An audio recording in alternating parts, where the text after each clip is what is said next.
সম্মানিত ভিউয়ার্স, আসসালামু আলাইকুম। আজকে আলোচনা হবে বিয়োগের অপারেশন। এখানে একটি বিয়োগ অঙ্ক দেখতে পাচ্ছেন। এখানে আমরা যখন বিয়োগ করি তখন কি করি?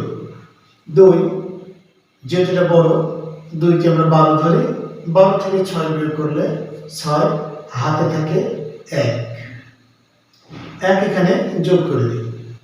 যোগ করলে 3, তাহলে 5 হলো, আর 2 26 হলো। আসলে কোন বিষয়টি হলো, এখানে আছে 2, এখানে আছে 6, বিয়োগ করতে হবে। 2 এর মধ্যে কিন্তু 6 বাদ দেওয়া যায় না। আপনি যে এর সাথে 10 যুক্ত করে 12 বানায় দেন, কিভাবে 10? কোথাকার 10? 2কে 12 ধরবেন কিভাবে? এখানে যদি এখানে না থাকতো, অঙ্ক এমন হতো, তাহলে কি উত্তর এমন হবে?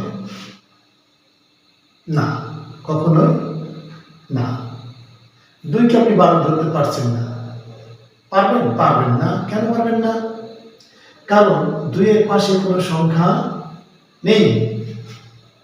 এখানে যদি 3 থাকতো, তাহলে আপনি 2কে 12 ধরতে পারতেন। কিভাবে ধরবেন?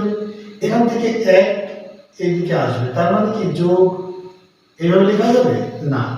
যদি সহজ করে বোঝা যায়, এটা হচ্ছে 10 টাকা নোটের ঘর। 10 টাকা নোটের ঘর। এটা হচ্ছে 1 টাকা নোটের ঘর। 10 টাকা যদি একটা নোট যদি এখানে যায়, তাহলে এরকম 1 টাকার নোট কয়টা হবে? 10টা হবে। 10 টাকার নোটের ঘর এটা, মানে এখানে 3টা 10 টাকা রয়েছে। নোট কয়টা হবে? 1 টাকার নোট হবে 10টা, তাহলে 10টা নোট হবে। আর এখানে 2টা নোট আছে, তাহলে মোট হবে 12টি নোট। তাহলে এখানে 1 টাকার ঘর এখানে কয় টাকা আছে? 6 টাকা। তাহলে এখন আপনি 12 এর মধ্যে 6 বাদ দিলে 6 পাবেন। এই যে এখান থেকে যে একটা নোট সরাই নিয়েছেন এখানে, তাহলে এখানে কয়টা থাকে? আর 2টা নোট থাকে। যদি অঙ্কটি এইরকম না হয়, যদি এখানে 1 থাকতো, তাহলে কি হতো? তাহলে এই যে একটা নোট এখানে সরাই নিয়েছেন, তার মানে এখানে 2 রয়েছে।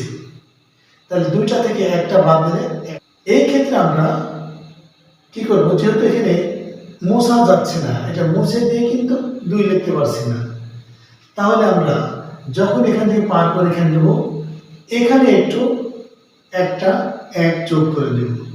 যেহেতু এখানকার এটাকে আমরা 2 বানাতে পারছি না, 1 তো চলে গেছে, সেই জন্য আমরা বিয়োগ করার সময় এখানে 1 ধরে এখানে 1 যুক্ত করে এটা বিয়োগ করে দেব। অথবা আমরা মনে মনে এখান থেকে 1 কমায় 2 ধরে আমরা বিয়োগ করতে পারি, তাতে কোনো সমস্যা নেই। আশা করি বিষয়টা বুঝতে পেরেছেন।